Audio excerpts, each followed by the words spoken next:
যে বৈষ্ণব জগতে ওপরের দিকে তুমি যদি উঠতে থাকো তুমি ভগবানকে পাবে না, যে যত নিচের দিকে নামতে পারবে তার তত বেশি দাম।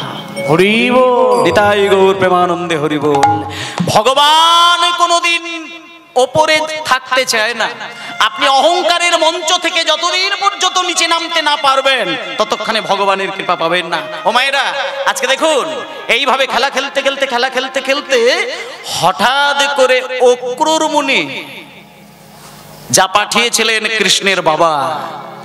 তাহলে মায়েরা, কৃষ্ণের বাবার নামটা কি বলেছিলাম আপনারাই বললেন, বসুদেব। আজকে বসুদেব অক্রূর মুনিকে পাঠিয়ে দিলেন একটা সোনার রথে করে। অক্রূরকে কানে মুখ রেখে বলেছিল, অক্রূর ভালো করে একটা কথা শোনো, আমার কথাটা তুমি খেলাপ করবে না, আর আমার কথার অমান্য হবে না, অবাধ্য হবে না। আজকে তুমি বৃন্দাবনে যাবে, সেইখানে গিয়ে দেখবে ছোট্ট ছোট্ট ছেলে কৃষ্ণকে জড়িয়ে ধরে গোল করে ঘিরে ঘিরে তারা কি আনন্দ করে খেলা খেলছে। কিন্তু অক্রূর, তুমি কারোর মায়ায় আবদ্ধ হয়ে যেও না, আমি তোমাকে অনুমতি দিচ্ছি, আমার কথা তোমাকে পালন করতে হবে। তুমি সোজা যাবে, আর ওই যে ছোট্ট ছোট্ট ছেলেদের মাঝখানে আমার ছেলে কৃষ্ণ খেলা খেলছে, তুমি ওইখান থেকে কৃষ্ণকে জোর করে রথের ওপরে তুলবে, রথের ওপরে চাপাবে, সোজা নিয়ে চলে যাবে শান্তিপুনি মুনির গৃহে। শান্তিপুনি মুনির গৃহে গিয়ে তুমি সেইখানে লেখাপড়া শেখানোর জন্য ভর্তি করে দেবে। ওমা, এইখানটা বললাম না আপনাদের যে 5 বছরের ওপরে হয়ে গেলে শাসন ব্যবস্থাটা চালাতে হবে মা বাবাকে। 5 বছর পর্যন্ত ছেলেকে পড়াশোনা করানোর দায়িত্ব দেবেন না। আর আজকে দেখবেন 3 বছর বয়সে মা বাবা তাকে প্রেসার দিয়ে দিচ্ছে লেখাপড়া শিখতে হবে। ওমা, 3 বছর বয়স পর্যন্ত ছেলেকে লেখাপড়া শেখানোর দায়িত্ব চাপানো ঠিক নয়। আপনি ইংলিশ মিডিয়ামে 3 বছর বয়সে পাঠিয়ে দিচ্ছেন, সাপ্তাহে পড়াশোনা চাপিয়ে দিচ্ছেন। সেই ছেলে কোনো রকমে বোঝা বইতে কোনো রকমে বিদ্যা বুদ্ধি অর্জন করে বড় সার্টিফিকেট তৈরি করে একটা ভালো চাকরি বাকরি পেয়ে একটা টাকার মেশিন তৈরি হয়ে বসে রইল। কিন্তু আপনি দেখবেন ছেলেটা কিন্তু ভদ্র লোক হতে পারল না। একটা সন্তান আপনি দেশ বিদেশে পাঠিয়ে ছেলেকে মানুষ করার জন্য তৈরি করে দেখবেন, আমি 100টার মধ্যে 90 জন ছেলের কথা বলছি, যে ছেলে জন্মের পর থেকে লেখাপড়া সূত্রে সারাটা লাইফ কাটিয়ে দিয়েছে বাইরে, মা বাবার কাছে বসে কোনো বিদ্যা বুদ্ধি অর্জন করতে পারে না। সেই ছেলে গুরুজনদেরকে কেমন করে প্রণাম করতে হয় মিনিমাম শিক্ষাটা ওই ছেলের মধ্যে নেই। এই আজকে হরিবাসর হচ্ছে। আমি বলুন তো একটা কথা বলি, কিছু মনে করবেন না, হরিবাসর আমিও চালাচ্ছি। আমি 5টা হরিবাসর কমিটির সঙ্গে পরিপূর্ণভাবে যুক্ত আছি। আপনারা তো চাঁদা তুলে ভিক্ষা করে তো কীর্তনটা করান, সব জায়গাতে হচ্ছে। কিন্তু দেখবেন, খেয়াল করে দেখবেন, আমি গ্যারেন্টি দিলাম, এখানে যারা কমিটি আছে তাদেরকে বলছি, রাস্তার মাতালকে যদি গিয়ে দম করে বলেন যে ভাই হরিনাম হচ্ছে, বড় বড় দল আসছে, কত টাকা খরচা, কিছু চাঁদা দিবি, ও সেই মুহূর্তে পকেটে হাত গলিয়ে যা পাবে তাই দিয়ে দেবে, কিছু মনে করবে না। কিন্তু একটা 1 লক্ষ টাকা মাইনে করা সরকারি লোকের কাছে গিয়ে দেখবেন তো 10টা টাকা চাঁদা চাইতে গিয়ে আপনার কি হিমশিম খেতে হয়। আমি প্র্যাকটিক্যাল ঘটনা বলছি, কলেজের অধ্যাপক, আমি নিজের চোখে দেখেছি। আমরা কীর্তনের জন্য চাঁদা চাইতে গিয়েছিলাম, ওপর ঘর থেকে ঠ্যাং ঝুলিয়ে ঝুলিয়ে নাড়িয়ে নাড়িয়ে বললো পরের মাসের 10 তারিখে আসবে। যখন পরের মাসের 10 তারিখে বললো তখন আমাদের আনন্দে বুক ফেটে গেল। ভাবলাম যাই হোক বাবা, পরের মাসের 10 তারিখ মানে এ মাসের মাইনেটা থেকে হয়তো দেবে না, পরের মাসের মাইনে বেশি পাবে, একটু বেশি দেবে, এটা আশা করেছিলাম। কিন্তু পরের মাসের একেবারে 10 তারিখ পর্যন্ত গুনে গুনে গেলাম। 10 তারিখ যেদিন আসলো সেদিন কি বড় মুখ করে হাসি মুখে গেলাম। উনি আসলেন না, ওনার স্ত্রীকে পাঠিয়ে দিলেন। ওনার স্ত্রী ড্যাং ড্যাং করে আমাদের সামনে দাঁড়ালেন, বাংলার 5 করেছে মুখটা, আর আমাদের সামনে এসে ভিক্ষার ঝুলতে ভিক্ষা দিলেন। কিসের চাঁদা? বললাম হরিনাম হচ্ছে মা, আর কীর্তন করি তো, ভিক্ষা শিক্ষা করে তো কীর্তন করি, আর শেষ দিনে 10,000 মানুষ ভক্ত সেবা গ্রহণ করেন, সেই জন্য আপনার কাছে এসেছি। আপনাদের মতন ব্যক্তিরা যদি একটু বেশি না দেয় কি করে চলে? ঠিক আছে ঠিক আছে ঠিক আছে, অত বলতে হবে না, এসো। বলি 10টা টাকা চাঁদা দিলেন। তাহলে আমি শুধু একটা জিনিস বলি, সুন্দর করে বিচার করে দেখুন, যে মানুষটা গত মাসে বললেন পরের মাসের 10 তারিখে আসবে, যেদিনকে ফিরিয়ে দিলেন সেই দিনকে কি 1 লক্ষ টাকা মাইনে পাওয়া ব্যক্তির বাড়িতে 10টা টাকা ছিল না, কিন্তু 10 টাকা দিলেন। কেন দিলেন? তার মানে ব্যাপারটা হচ্ছে যে আপনি টাকা খরচা করে ছেলেকে পণ্ডিত বানিয়ে বড় অফিসার তৈরি করে টাকার মেশিন তৈরি করলেই সে যে ভদ্রলোক হবে এ গ্যারেন্টি আপনি মা বাবা হয়ে দিতে পারবেন না। ভদ্রলোক হতে গেলে মা বাবাকে আর কিছু দিকগুলো খেয়াল রাখতে হবে, যেটা আজকে দেখুন করলেন। তাই এখানে তো প্রত্যেকেই মা বাবার আসনে বসে আছেন, অন্তত মা বাবার আসন ছেড়ে যদি দাদু ঠাম্মার আসনেও বসে যান, আমি বলবো 5 বছর বয়স পেরিয়ে গেছে মানে এইবার আপনি সুরটা, চোখের দৃষ্টিভঙ্গিটা আপনি ঠিক জায়গায় রেখে ছেলেকে মানুষ করবেন। এবং আজকে সেই ছেলেটাকে যখন অক্রুর মুনির হাত ধরে পাঠিয়ে দিচ্ছেন সন্দীপনী মুনির গৃহে, 5 বছরের পরে ছেলেটা সন্দীপনী মুনির গৃহে গেলেন। ও মা, এইখানটা এবার খেয়াল করুন, যখনই সোনার রথের উপরে তুলেছে কৃষ্ণকে,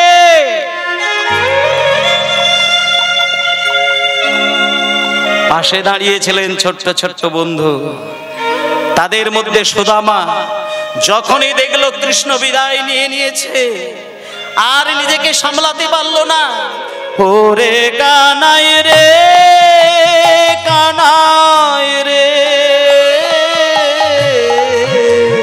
হরি হরি বল। ওরে কানাই রে, কানাই রে, ওরে কানাই রে, কানাই রে, ওরে কানাই রে, কানাই রে। প্রাণে বড় ব্যথা, শোনো মোর কথা, প্রাণে বড় ব্যথা, শোনো মোর কথা, প্রাণে বড় ব্যথা, শোনো মোর কথা, প্রাণে মোর ব্যথা, শোনো মোর কথা। আমি কেমনে বিদায় দেব, কেমনে বিদায় দেব, ওরে কানাই রে, কানাই রে, ওরে কানাই রে, কানাই রে, ওরে কানাই রে, ওরে কানাই রে। আচ্ছা, একটা কথা বলি মায়েরা, লীলাটাকে একেবারে ছবির মতো হৃদয়ের মধ্যে আস্বাদন করে দেখুন। কৃষ্ণ চলে যাচ্ছে চিরকালের জন্য, তার সমবয়সী বন্ধু, তাদেরও তো বয়স 5 বছর। কৃষ্ণ যে চলে যাচ্ছে, এটা কি সুদামা ভাবতে পারে? কেন ভাবতে পারে না জানেন? একটু ভালো করে উপলব্ধি করবেন মা। নিছক ভালোবাসা আর অহৈতুকী ভালোবাসা, দুটো ভালোবাসা কিন্তু এক নয়। এখানে যারা যারা মানুষ বসে আছেন, ভক্তবৃন্দ বসে আছেন, ভালোবাসা নিয়ে অনেকেই দেখবেন ছিনিমিনি খেলে, আবেগ নিয়ে ছিনিমিনি খেলে। কিন্তু একটা কথা বলি, আপনি যদি সর্বহারা হয়ে কাউকে ভালোবাসেন না, দেখবেন আপনাকে যদি শূন্য করে দিয়ে বেরিয়ে যায়, আপনার মধ্যে 10টা লক্ষণ কিন্তু বাইরে থেকে প্রকাশ পাবেই পাবে। এটা আমার বানানো গল্প নয়। কোনো ছেলে যদি মেয়েকে ভালোবাসে, কোনো মেয়ে যদি ছেলেকে ভালোবাসে, কোনো মা যদি সন্তানকে ভালোবাসে, কোনো সন্তান যদি মাকে ভালোবাসে, হারিয়ে যদি ফেলে, 10টা লক্ষণ প্রকটভাবে দেখা যায়।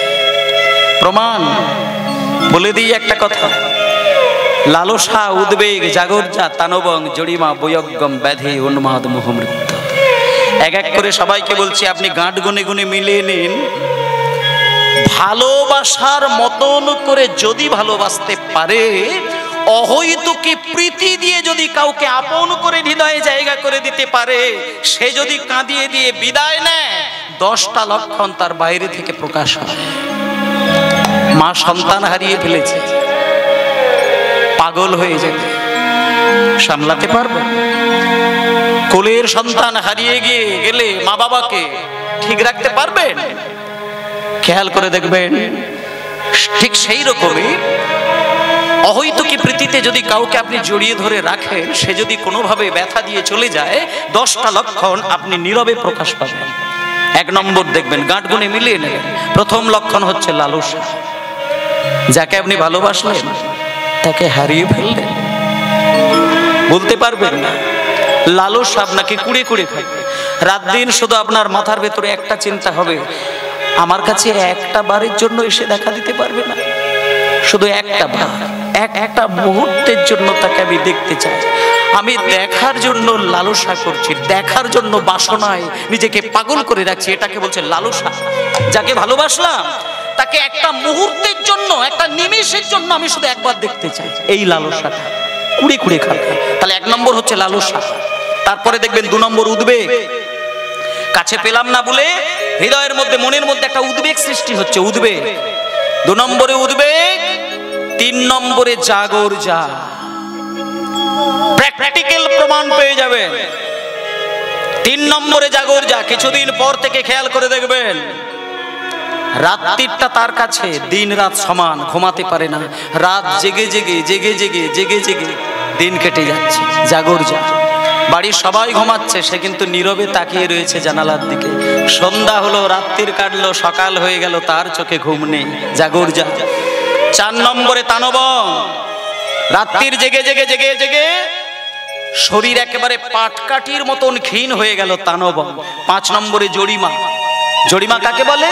জরিমা কথার অর্থ হচ্ছে এইবার তার সাথে যদি কেউ কথা বলতে আসে, সে স্পষ্ট করে বুঝিয়ে উঠতে পারে না যে ঠিক তার ব্যথাটা কোথায়, কারণ সে কথা বলতে গেলেই জড়তা এসে যাচ্ছে, জিভের জড়িয়ে আসছে, উচ্চারণ করতে পারেন। জরিমা। তাহলে কটা হলো মায়েরা? লালসা, উদ্বেগ, জাগরজা, তানবং, জরিমা। তারপরে বৈরাগ্য, ব্যাকুলতা। 7 নম্বরে ব্যাধি। তার মানে ধীরে ধীরে শরীরে একটা ধীরে ধীরে কঠিন ব্যাধি তৈরি হতে লাগলো, ব্যাধি। তারপরে উন্মাদ। 8ম দশা হচ্ছে উন্মাদ। আপনি খেয়াল করে দেখবেন একটু পাগলের মতন আচরণ তার মধ্যে দেখা যাচ্ছে, পাগল পাগল ভাব, উন্মাদ। এই 9ম দশাটা কিন্তু খুব প্যাথেটিক। 9ম দশাটা খুব বিরহের। 9ম দশাটাকে বলছে মোহদশা, ইংরেজিতে যেটাকে বলে কোমা স্টেজ, বাংলায় বলে মোহদশা। মনে করুন আপনার বাড়ির কোনো ভালোবাসার মানুষ হসপিটালে বা নার্সিংহোমে ভর্তি আছে, আপনি দেখে আসলেন পরিস্থিতি একদম ভালো নয়, কাঁদতে কাঁদতে বাড়িতে আসলেন, বাড়িতে ঢুকবেন, এমন সময় পাড়ার লোক আপনাকে প্রশ্ন করলো, কাকাবাবু কেমন আছেন, মা কেমন আছেন, ঠাম্মা কেমন আছেন? আপনি মাথা নিচু করে কাঁদতে কাঁদতে বড্ড জোরে এইটুকু বলবেন, কোমায় চলে গিয়েছে। তাহলে এই যে কোমায় চলে গিয়েছে মানে ইংরেজিতে বলে কোমা স্টেজ, বাংলায় বলছে মোহদশা। এবার 10ম দশা মৃত্যু। কোমায় গেছে মানে কটা দিন পরে সে মারা যাবেই যাবে, এটাকে বলে মৃত্যু।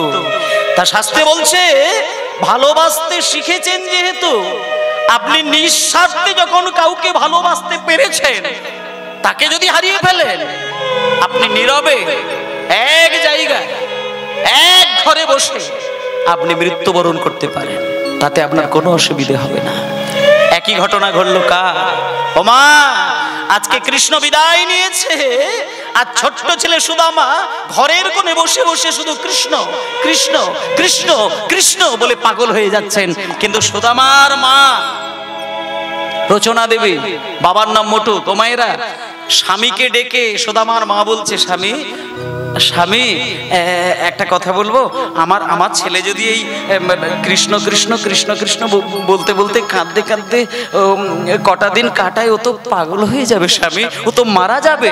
আপনি একটা কাজ করুন না, আপনি একটু খোঁজ নিয়ে দেখুন না যে কৃষ্ণ এখন কোথায় গিয়ে দাঁড়িয়ে রয়েছে, কোথায় গিয়ে বসে আছে। সঙ্গে সঙ্গে মুটুক দেখলো, হ্যাঁ সত্যিই তো কৃষ্ণ এখন কোথায়। ভালো করে খোঁজ খবর নিয়ে দেখলো কৃষ্ণ কোথাও যায়নি মায়েরা, কৃষ্ণ চলে গিয়েছে শান্তিপুনি মুনির গৃহে। কেন গিয়েছে? ও মা, শান্তিপুনি মুনির গৃহে কৃষ্ণ গিয়েছেন কিসের জন্য? লেখাপড়া শেখার জন্য। ওই যে বললাম না যে 5 বছর বয়সের পরে এবার ছেলেকে লেখাপড়া শেখানোর দায়িত্বটা চাপানোর দরকার, তা আজকে কৃষ্ণকে তো লেখাপড়া শেখানোর জন্য পাঠিয়ে দিয়েছেন। তাহলে এইবার এইখানে কিন্তু আপনারা একটা জিনিস জেনে গেলেন, কৃষ্ণের লেখাপড়া শেখার গুরুদেবের নাম কি? শান্তিপুনি মুনি। এবার শান্তিপুনি মুনি গৃহে কৃষ্ণ ভর্তি রয়েছে, এটা সুদামার বাবা দেখে চলে আসলেন। দেখে এসে যখন স্ত্রীকে জানালেন, সঙ্গে সঙ্গে স্ত্রী বললেন, স্বামী শান্তিপুনি মুনির গৃহে কৃষ্ণ, আপনি একটা কাজ করবেন, আমরা না হয় ছেলের বিরহে কেঁদে কেঁদে না হয় মারা যাব, কিন্তু ছেলেটা কৃষ্ণ বিরহে যে পাগল হয়ে যাবে স্বামী, আপনি বরং কোলে করে নিয়ে ওকে একটু শান্তিপুনি মুনির গৃহে ভর্তি করে দিন না স্বামী, তাতে করে কৃষ্ণকে দেখে ওর মনটাও ভালো হয়ে যাবে, ওর শরীরও সুস্থ হয়ে যাবে, আর একটু মন দিয়ে লেখাপড়াও শিখবে। এই বলে সঙ্গে সঙ্গে শান্তিপুনি মুনির গৃহে সুদামাকেও কোলে করে নিয়ে গেল তার বাবা। শিক্ষার উদ্দেশ্যে সবাই তথাই চলিলা, শিক্ষার উদ্দেশ্যে সবাই তথায় চলিলা, শিক্ষার উদ্দেশ্যে সবাই তথাই চলিলা, শিক্ষার উদ্দেশ্যে সবাই চলিলা। বহুদিন পরে কত আনন্দ বাড়িলা, বহুদিন পরে কত আনন্দ বাড়িলা, আরে আনন্দ আর ধরে না রে, আনন্দ আর ধরে না রে, কেন মরা দেহে। একটু আস্তে করে বাজাবে বাবা, ছোট্ট করে, বেশি বেশি হাই হাই করার দরকার নেই। কীর্তন গানে যত গায়ের জোরে বাজনা বাজবে তার মানে যে আমি এসা গায়ক হয়েছি বা স্টাফ নিয়ে এসেছি তা না। কীর্তন গানে যত মধুর করে কথাগুলোকে ভক্তের হৃদয়ে পৌঁছে দিতে পারে সেটাই মধুর কীর্তন। বেশি বাজনা জোরে বাজানোর দরকার নেই। আনন্দ আর ধরে না রে, আনন্দ আর ধরে না রে, আরে মরা দেহে প্রাণ এলো, আনন্দ আর ধরে না রে, ওই না মরা দেহে প্রাণ এলো, আনন্দ আর ধরি না রে, আরে মরা দেহে প্রাণ এলো, গোবিন্দ বদন দর্শন করে, হরি হরি দেহে প্রাণ এলো, গোবিন্দ বদন দর্শন করে, মরা দেহে প্রাণ এলো, গোবিন্দ বদন দর্শন করে, মরা দেহে প্রাণ এলো, আনন্দ আর ধরে না রে। তাহলে আচ্ছা বাবা একটা কথা বলি, এই যে আপনারা লীলাটা আজকে শুনছেন, মানে এমন ভাবে কীর্তন শোনা উচিত আপনি যতগুলো দিন বেঁচে থাকবেন এই পৃথিবীতে লীলা কাহিনীটা যেন মন থেকে সরে না যায়। মানে একেবারে ছবির মতন কীর্তন গান আমি এমন ভাবে শ্রবণ করব, আমার হৃদয় তো জানবেই, আমি অন্যকে প্রয়োজনে জানাতে পারবো, সেইভাবে কীর্তন শুনতে হবে। তা আজকে শুনবেন, কতগুলো কথা শুনবেন। আর একটা কথা হচ্ছে, বিষয়গুলো শুধু শুনলে হবে না, তার পারিপার্শ্বিক তত্ত্ব কথাগুলো, ভাবগুলো, সেইগুলো লক্ষ্য করতে হবে। তা আজকে দেখুন সুদামাকে নিয়ে গেল শান্তিপুনি মুনির গৃহে। এইবার এখান থেকে একটা তত্ত্ব বলি, শান্তিপুনি মুনি একটা জিনিস দেখে কিন্তু মানে আনন্দ তো লাগছে বটে, কিন্তু ভেতরে ভেতরে কিন্তু প্রেমের জলটাও গড়িয়ে যাচ্ছে। মনে মনে চিন্তা করছে, আমি একজন বড় মাস্টার মশাই, আমি জ্ঞানী পণ্ডিত, এটা আমাকে সবাই বলে, কিন্তু এত বড় ভাগ্যবান আমি কিন্তু এটা আগে জানতাম না। আমার ভাগ্যটা যে এত বিরাট সেটা আমি জানতাম না। আমার ভাগ্যটা কেন এত বড় না, লোকে বলে যে ভক্তের কৃপা মিলে যায় কিন্তু ভগবানের কৃপা মেলে না, আবার ভগবানকে পাবে তো ভক্তকে পাবে না, ভক্ত ভগবান একসঙ্গে পাবে, এ ভাগ্য কার হতে পারে? তো মায়েরা, আজকে শান্তিপুনি মুনি ভাবছেন যে আমি এত বড় মাস্টার মশাই যে আমার কাছে ভগবান কৃষ্ণও এসে বসে আছেন, আবার তার পাশে পরম ভক্ত সুদামা সেও বসে আছেন। শান্তিপুনি মুনি তাদেরকে ডেকে নয়, শান্তিপুনি মুনি নিজে তাদের কাছে গিয়ে বলছেন, কৃষ্ণ বাহ, তুমি আমার কাছে এসেছো। আচ্ছা বাবা মশাই, তুমি আমার কাছ থেকে ঠিক কি শিখতে চাও, মানে কোন জিনিসটা তুমি শিখতে চাও আমাকে পরিষ্কার করে বলে দাও। মায়ের একটু ভালো করে মন দিয়ে শুনবেন। এবার কৃষ্ণ বলছেন, গুরুদেব আপনার কাছে আমার বাবা পাঠিয়েছেন, আপনি আমাকে শাস্ত্রবিদ্যা তো শেখাবেন বটেই, কিন্তু একটা কথা বলি, আমি শাস্ত্রবিদ্যা শিখতে চাই না, আমি একটু যুদ্ধবিদ্যা শিখতে চাই। মানে আমি কেমন করে ওই অস্ত্র চালনা করব, কেমন করে ধনুর্বাণ বিদ্যা অর্জন করব, আমাকে ওই বিদ্যাটা শিখিয়ে দেন। আস্তে শান্তিপুনি মুনি বলছেন, এই দাঁড়াও দাঁড়াও দাঁড়াও দাঁড়াও দাঁড়াও, তুমি যুদ্ধ বিদ্যাটা শিখতে চাইছো কেন? এই দুষ্টু বিদ্যা তুমি আমার কাছ থেকে শিখবে কেন? ও মায়েরা, কীর্তন মহাপ্রসাদ যদি অবহেলা করে কেউ কোনো ক্ষণের জন্য বিদায় হয়, একটা কথা বলি মায়েদেরকে, এটা সবাইকে বলছে, শুধু মায়েদেরকে নয়, হরিনামের অমৃতটা হচ্ছে এই জগতের সব থেকে ভগবানের মহাপ্রসাদ। মানে এই মুহূর্তে আপনারা কীর্তন শুনছেন, মানে আপনারা প্রসাদ তৈরি করছেন। সব শেষে আপনি প্রসাদ অমৃত আপনি পান করবেন। আর ভগবানের সেবা দিতে গিয়ে এক হাতে ঘন্টা বাজবে আর মন্ত্র পাঠ করে যখন অঞ্জলি দেবেন, সেই সময় যদি বাইরে থেকে ডাক আসার পরে আপনি বেরিয়ে যান, সেটা নাম অপরাধ হয়ে যায়, সেবা অপরাধ হয়ে যায়। আর আজকে কীর্তন শুনতে শুনতে কোনো কারণে যদি কেউ কীর্তনকে আঘাত করে আসন ত্যাগ করেন, আপনার অনেক কিছু ক্ষতি হতে পারে। এটা আপনাদের বলে দিই, হরিনামের আসন গ্রহণ করার পরে খুব সহজে আসন ছাড়বেন না, অনেক ক্ষতি হতে পারে। কারণ এগুলো ভগবানের আসন, রাজা পরীক্ষিতের আসন। দুম করে নিজের ইচ্ছায় গ্রহণ করবেন, আবার নিজের বাসনা পূরণের জন্য দুম করে ছেড়েও দেবেন। এটা ভগবানের প্রসাদ নিয়ে ছেলে মানুষই করবেন না। কষ্ট করে বসেছেন যখন, বছরে একবার যখন ভাগ্যটা ভালো হয়েছে বাসরে বসা, তাহলে আপনি ভগবানের উদ্দেশ্যে কয়েকটা ঘন্টা ছেড়ে দিন। আর কোমরের যন্ত্রণা, ঘাড়ের যন্ত্রণা, আমি একটা কথা বলি, যার হৃদয়ে ভগবানের প্রেম আসে, এ জগতে কোনো ব্যাধি তার হৃদয়ে থাকতে পারে না, এটা গ্যারেন্টি দিয়ে দিলাম। তাই মন দিয়ে শেষ পর্যন্ত শুনবেন। এই কারণে জোর দিয়ে বলছি আপনারা থেকে যান, শেষকালে কীর্তন শেষে আপনারা কষ্ট করে আমার কাছে এসে একটু আমার মাথায় আশীর্বাদটুকু দিয়ে যাবেন, এইটুকু আমার কামনা থাকবে। চলে যাবেন না, যারা এখান থেকে সরে যাবেন তার আশীর্বাদ থেকে আমি বঞ্চিত হয়ে যাব। আর প্রসঙ্গটা যখন আসলো আমি বলে দিই, আপনারা কীর্তন শেষে কীর্তনিয়াকে প্রণাম করেন, কিন্তু আমি আপনাদের বলছি আমাকে প্রণাম করবেন এটা মনেও চিন্তা করবেন না, আশীর্বাদ দেওয়ার জন্য ছুটে আসবেন। সে ছোট বড় মাঝারি যাই হোক না কেন, আশীর্বাদ দেবেন। আর একটা কথা বলছি, কমিটির বাবারা ভাইরা রয়েছেন, আর আপনাদের পূর্ণ সহযোগিতা নিয়ে কীর্তন চলে। আর এই কীর্তন মহাপ্রসাদ গ্রহণ করা মানে তো একাধারে ভজন, আর আগামী পরশুদিন হবে ভোজন। ভজন ভোজন, ভজনের দ্বারা আত্মশুদ্ধি হয় আর ভোজনের দ্বারা দেহ শুদ্ধি হয়, দুটোই আমাদের দরকার। সেই জন্য ভোজন আর ভজন দুটোকে চালিয়ে রাখার দায়িত্ব শুধু কমিটির বাবাদের নয়।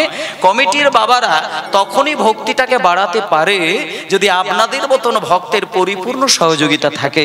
আর আপনাদের ভক্তির সহযোগিতাটা আপনি সরাসরি যদি সময় না পেয়ে দিতেও না পারেন, অন্তত কমিটির দাদাদের ইচ্ছা অনুসারে আর কীর্তন নামের যজ্ঞের মাধ্যম দিয়ে আপনার অজান্তেই আপনার রোজগারের কিঞ্চিত টাকা অনায়াসে কিন্তু গোবিন্দ সেবাই লাগবেই লাগবে।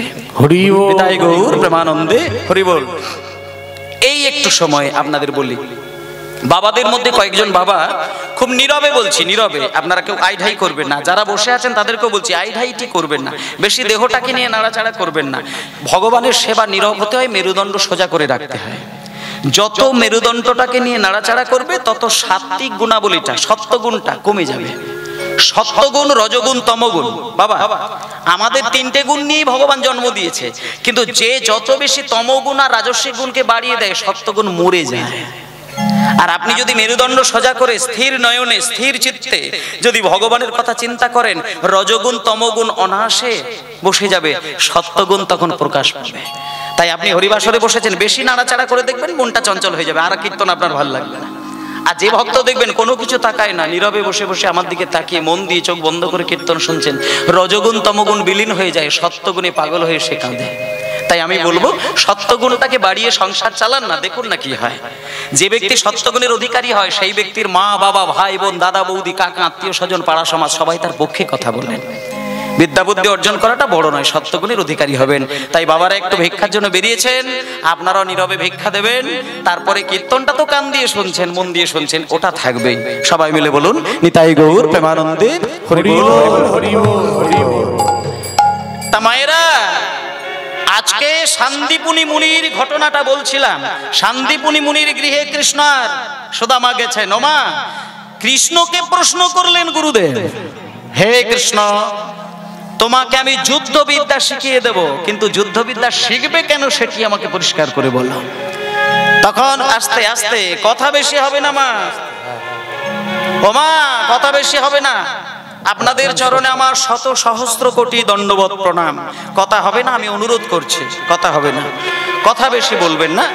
দুপক্ষকেই বলছি, যেনারা গিয়েছেন আর যেনারা দিচ্ছেন সবাইকে বলছি, কথা হবে না, কীর্তনটাকে বাঁচিয়ে রাখতে হবে। জয় নিতাই।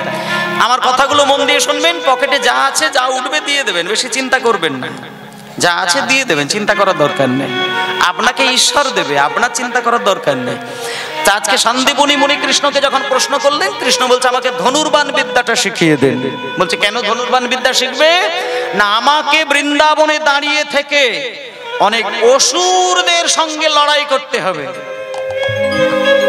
কেমন?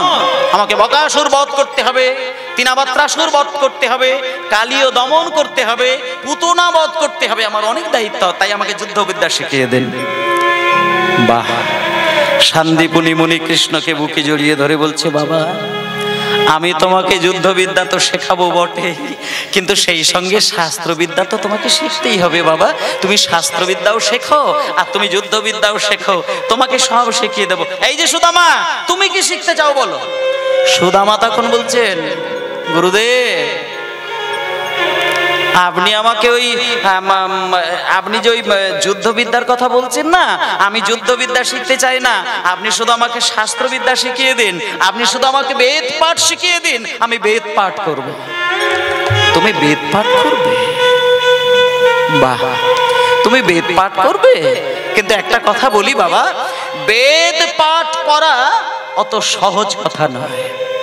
বেদ পাঠ করতে গেলে খুব সচেতন হয়ে বেদ পাঠ করতে হবে। ভালো করে একটা কথা বলি, শুনে রাখো সুদামা, আমি যখন বেদ পাঠ করব, তুমি আমার সামনে মাথা নত করে মন প্রাণ দিয়ে আমার বেদের মন্ত্রগুলো শুনবে। আর বেদ পাঠ শুনতে শুনতে শুনতে শুনতে যখন তোমার হৃদয়ে মুখস্থ হয়ে যাবে, একটা জিনিস তুমি খেয়াল করবে, বেদের মন্ত্র যদি মুখস্থ না হয়ে থাকে তাহলে তুমি চিন্তা নেই, তুমি বেঁচে গেলে। আর যদি বেদের মন্ত্র একবার তুমি মুখস্থ করে ফেলো, তারপরে জীবনে বেঁচে থাকতে থাকতে যদি কোনোদিন কোনো কারণে সেই মন্ত্র ভুলে যাও, তাহলে তুমি দায়িত্ব সহকারে বলে দিই একটা কথা, তোমাকে 108টি ব্রাহ্মণ ডেকে তোমাকে প্রায়শ্চিত্ত করতে হবে। তাই জন্য ভক্তমণ্ডলী মায়েদেরকে একটা কথা বলি, এখানে যারা দীক্ষিত ব্যক্তি আছেন, যারা যারা দীক্ষা গ্রহণ করেছেন গুরুদেবের চরণে, কারা কারা দীক্ষা নিয়েছেন একটু কষ্ট করে বাহু তুলে আমাকে দেখাবে। যারা দীক্ষা নিয়েছেন, সে যে কোনো মন্ত্রে হোক, কালী মন্ত্র, কৃষ্ণ মন্ত্র, যাই হোক, ঠিক আছে, এইবার হাতটা নামান।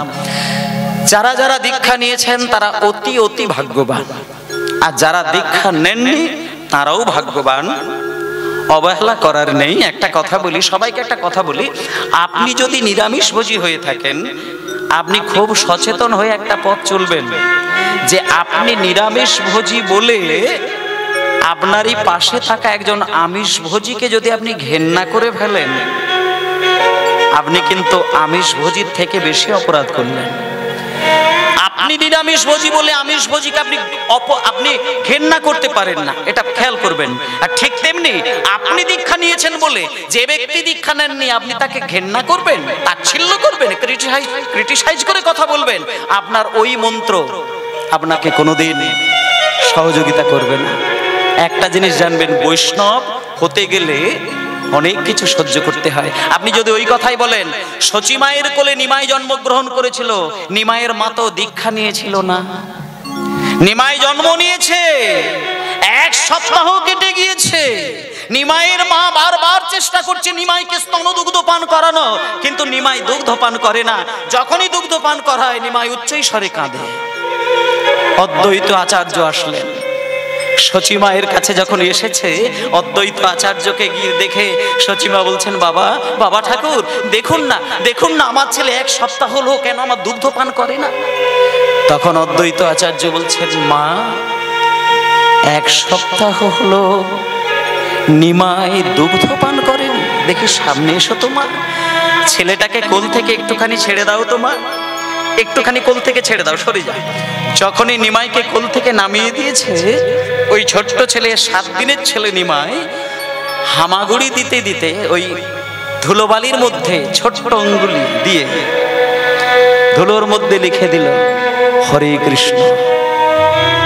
যখনই হরে কৃষ্ণ লিখে দিয়েছে, অদ্বৈত ঠাকুর পরিষ্কার বুঝে গেলেন, মা, আমি একটা কথা বলবো, এ নিমাই হাত দিয়ে যেটা বুঝিয়েছে আমি বুঝে গেছি। আচ্ছা মা, তুমি সত্যি করে বলো তো, তুমি দীক্ষা নিয়েছিলে? সচিমা বলছে, না বাবা, আমার তো এখনো দীক্ষা হয়নি। ঠিক আছে, সেই জন্য তোমার দুগ্ধ পান করছে। তুমি একটা কাজ করো, এখনই তোমাকে দীক্ষা নিতে হবে না, তুমি সংকল্প করো ভগবানের চরণে যে অশৌচ মিটলে তুমি দীক্ষা গ্রহণ করবে, এবং কথা দিলে ইতিমধ্যেই নিমাই দুগ্ধ পান করলেন। তাহলে একটা জিনিস আপনাদের বলি, তাহলে দীক্ষা নেননি বলে আপনার হৃদয়ে যে ভগবান নেই, এটা হবে কি করে? তা যদি হতো তাহলে শচী মায়ের গর্ভে নিমাই ইতিমধ্যে জন্ম নিল কি করে? তিনি তো দীক্ষা নেননি। সেই জন্য একটা জিনিস বলি, আপনি প্রসাদ ভোজি বলে আপনি আমিষ ভোজিকে ঘেন্না করবেন না, সবাইকে সম্মান দেবেন। আপনি শুধু চিন্তা করবেন আপনি 10টা বছর নিরামিষ খাচ্ছেন, কিন্তু তার আগে তো নিরামিষ খেতেন না, তাহলে তখন কি আপনি অমানুষ ছিলেন? এইটা চিন্তা করবেন। মানুষের সংস্কারের কাজ জন্ম জন্ম চলবে।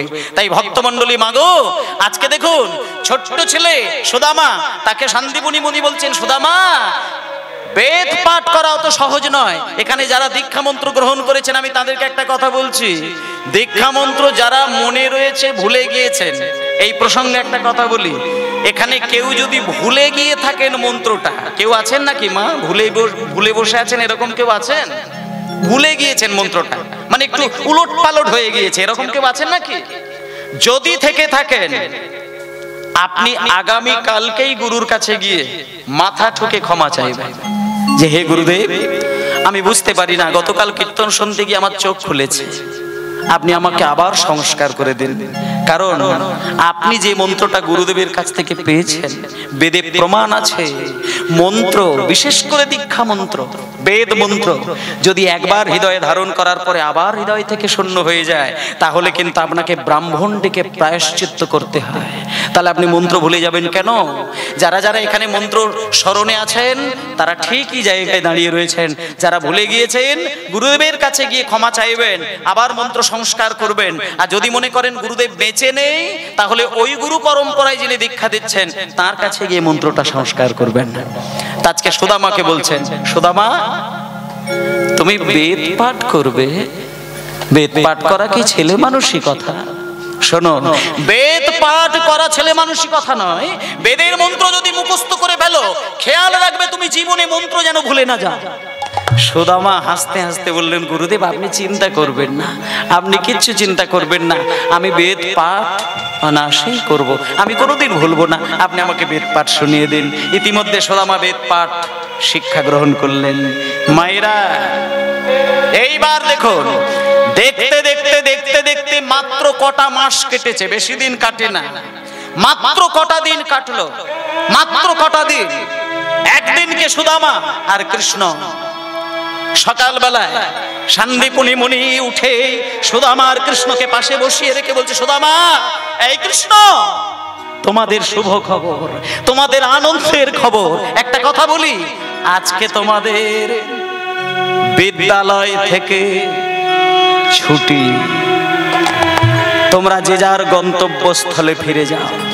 এবার সুদামাকে বলছে, সুদামা তুমি তোমার মা বাবার কাছে ফিরে যাও, কৃষ্ণ তুমি তোমার মা বাবার কাছে ফিরে যাও।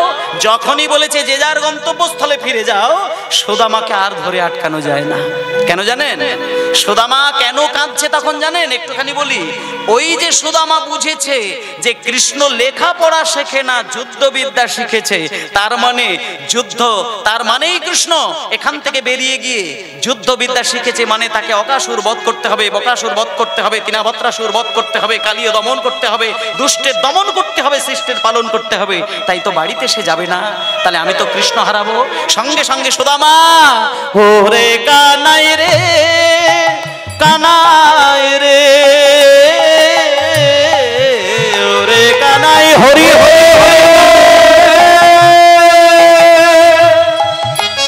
ওরে কানাই রে, ওরে কানাই রে কানাই রে, ওরে কানাই রে কানাই রে, ওরে কানাই রে,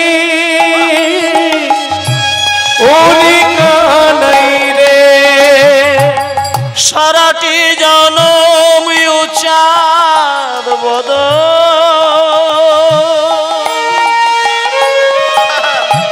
সারাটি জনম ও চাঁদ বদন, সারাটি জনম ও চাঁদ বদন, সারাটি জনম ও চাঁদ বদন, সারাটি জনম ও চাঁদ বদন, হৃদয়ে আঁকি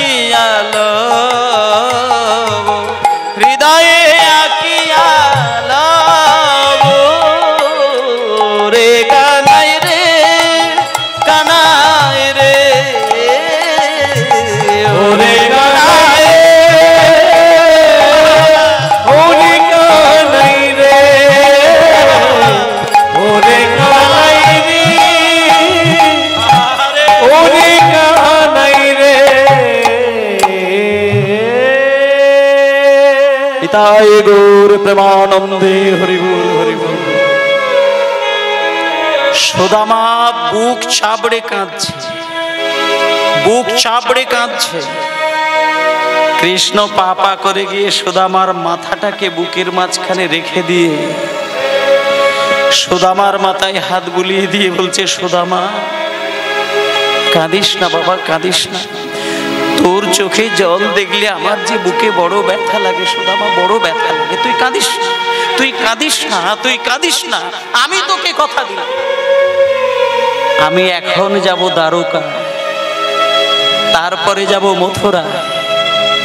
হয়তো তুই আমাকে দেখতে পাবি না, হয়তো আমার সঙ্গে তুই আর খেলা খেলতে পারবি না, কিন্তু একটা কথা বলি সুদামা, তুই যদি কোনোদিন দুঃখ কষ্টের মধ্যে পড়িস, কিচ্ছু করতে হবে না, চোখটা বন্ধ করে আমার নাম ধরে তুই কাঁদবি, আমি তোর হৃদয় মাঝে উদিত হব সুদামা। কাঁদিস না, কাঁদিস না। তোর চোখে জল দেখে আমার বুকে বড় ব্যথা লাগে সুদামা। চলে যা, চলে যা, তুই গন্তব্যস্থলে ফিরে যা। আমি এখন যাব দ্বারকায়, তারপরে যাব মথুরায়। কৃষ্ণ বিদায় নিলেন। মায়েরা, কৃষ্ণ বিদায় নিল, সুদামা নীরবে দাঁড়িয়ে রইল। তার কিছুক্ষণ পরে সুদামা বিদায় নেবে। এমন সময় সুদামা কাঁদতে কাঁদতে গুরুদেবের চরণ দুটো জড়িয়ে ধরে বলছে, গুরুদেব, আমি ছোটবেলায় মায়ের কোলে বসে একটা কথা শুনেছিলাম, কোন গুরুর চরণে যদি কোনো বিদ্যা, কোনো বুদ্ধি অর্জন করে, বিদ্যা বুদ্ধি অর্জন করার পরে তাকে দক্ষিণা দিতে হয়। কিন্তু আমি বিদায় ক্ষণে আপনার চরণে কি দক্ষিণা দেব? আমি তো দক্ষিণা স্বরূপ কিছুই দিতে পারবো না গুরুদেব। তবে একটা কথা বলি গুরুদেব,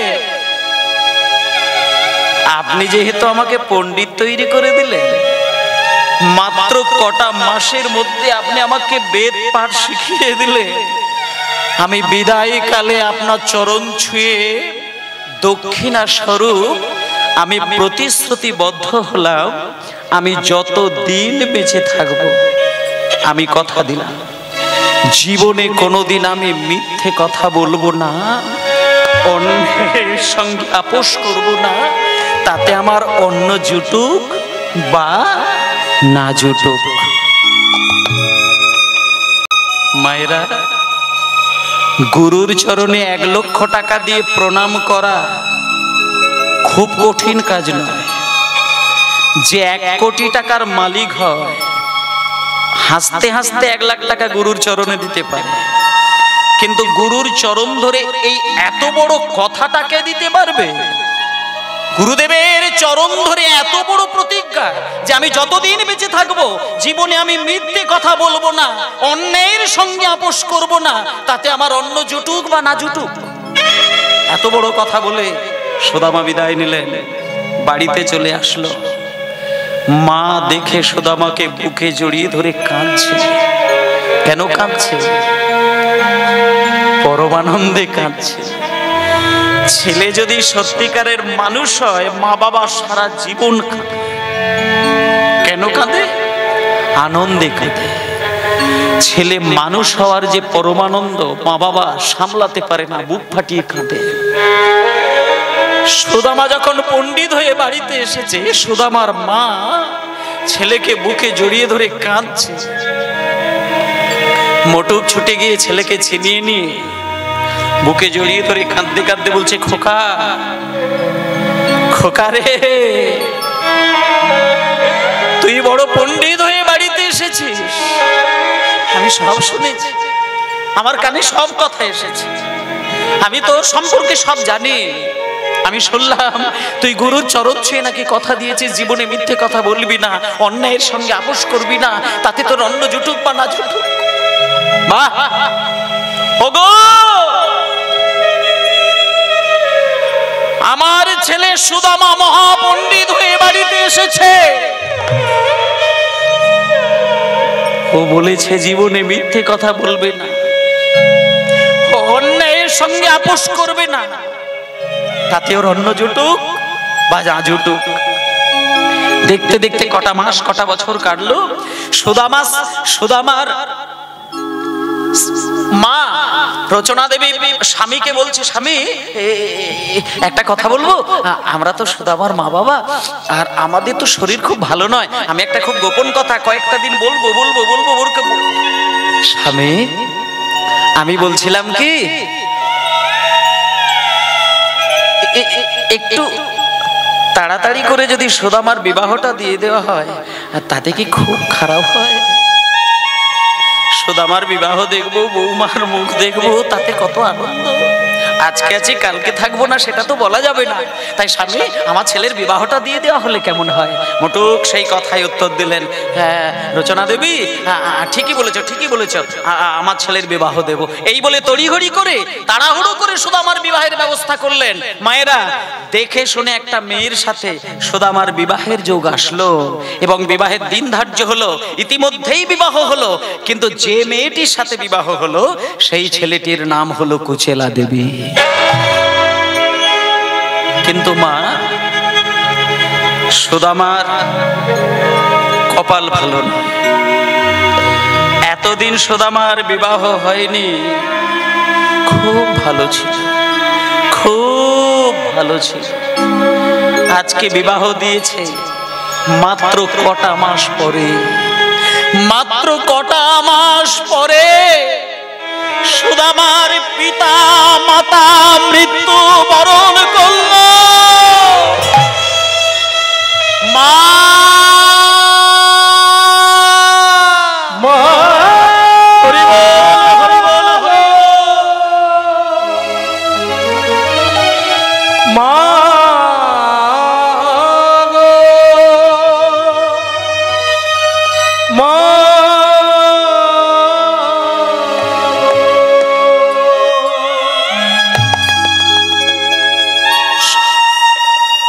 সুদামার বিবাহের মাত্র কটা দিন পরে মা মারা গেলেন, তার কটা দিন পরে বাবা মারা গেলেন। মায়েরা একটুখানি একদম একদম বেখেয়াল হবেন না, ভালো করে এই জায়গাটা দেখবেন, শেষের দিকটা খেয়াল করবেন। কৃষ্ণ প্রেম কাকে বলে সুদামা ব্রজবাসীকে দেখিয়েছিলেন। কেমন করে কৃষ্ণ সেবা করলে কৃষ্ণকে চুলের বিনুনির মধ্যে রেখে দেওয়া যায়, কেমন করে কৃষ্ণকে ভালোবাসলে হারের লকেট করে কৃষ্ণকে ঝুলিয়ে রাখা যায়, কেমন করে কৃষ্ণকে সেবা করলে কৃষ্ণকে হৃদয়ে পুষে রাখা যায়, সুদামা দেখিয়েছেন। সুদামা মা বাবাকে হারালেন, যতদিন পাশে মা ছিল বাবা ছিল ততদিন সুদামা তো কোনো দুঃখ ছিল না, কি সুন্দর জীবন। কিন্তু হারিয়ে যেদিন ফেললো তার কটা মাস কাটতে কাটতে সুদামার মা বাবার রেখে যাওয়া সোনা দানা হিরে